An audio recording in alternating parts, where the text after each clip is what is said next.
thank you, Secretary, for coming before the committee and answering some of our questions. One of the, I think, most pressing issues today is President Biden's student debt bailout, which is deeply unfair to a majority of middle-class Americans. In my district, only 17.5% of people have a bachelor's degree. 63% of my constituents have no college degree at all. And so essentially, what the bailout is doing, asking my constituents to subsidize the education of others.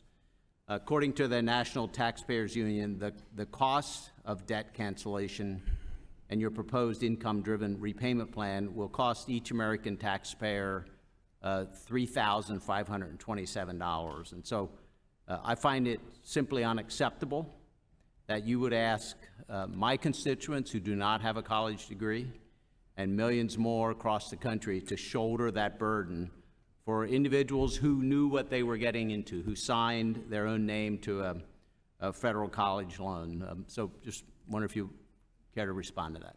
Thank you, Congressman. I want to make sure it's very clear that the targeted debt relief, 90% of the dollars would go to people making less than $75,000. It's to help middle-class Americans and those who are struggling get back on their feet as a result of the pandemic. I make it analogous to small business, the PPP loans that help keep those businesses afloat. It's because of the pandemic, and it's a one-time payment. What it's intended to do is prevent defaults from happening. We were projecting a significant number of defaults in loans, which is bad for the entire community in which those people live. So what we're trying to do is provide targeted debt relief. The overwhelming majority of people that would get it are making less than $75,000. I can tell you, I'll just restate, in talking to my constituents, they see it as very unfair to themselves. They believe that people have gone into this knowing what they were getting into, and they've made choices based on what they wanted to do in their own lives and the direction they wanted to go, and they feel like they're being held responsible for others. We did send a letter. I signed on to a letter with the chairwoman expressing concern that the department's outside auditor, KPMG, was unable to give an audit opinion because of your insufficient evidence to back up the cost estimates and the take-up rate for the student loan bailout plan. And in fact, KPMG had to issue a disclaimer of opinion, which I believe is the first time in 20 years that the department received this kind of disclaimer. How can taxpayers trust your Department of Education to spend their money wisely if you and your staff can't even account for how much money you're spending? Thank you for the question. I want to just make a very quick comment. The president has already reduced the deficit by more than $1.7 trillion, and we're on projecting a $3 trillion deficit reduction in the next 10 years with his budget, with reference to the context of the student loan forgiveness. With regard to the audit, the disclaimer was not a negative assessment, as you know.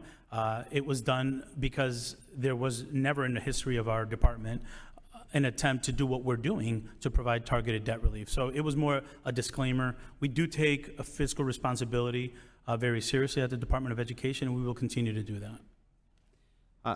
We'll let that, one other quick question I'd like to get in. I'm concerned about the initiation of loan repayment after 3 years of paused payments. The department has lost experienced servicers, and those that remain face serious staffing challenges, which will create difficulties, I'm afraid, for borrowers during the transition. And I believe you confirmed in a Senate Appropriations hearing that the department will resume those loan payments shortly after June 30th. However, I've heard from constituents and servicers as well that they've received no communication or guidance regarding the resumption of payments. And I'm wondering if you could confirm that you provided the servicers with the information that they need to be prepared for repayment. Thank you for that question, and it gives you an opportunity to kind of support what you're saying. Yes, we're in communication regularly with our servicers, but the budget that we're proposing, if not If we don't have the funding in FSA, we're going to see extended delays. Our veterans are not going to get the services that they need in a timely way. We're not going to be able to process the FAFSA applications. So your support of the funding for FSA will make sure that that on-ramp to repayment is smooth, as smooth as possible for our borrowers. Just one quick, can you provide all communications that you provided to servicers as it pertains to repayment to this Thank committee? you. I believe that was in one of the letters. We are working in good faith to be responsive to those letters. Thank you. Thank you. Thank you, Madam Chair.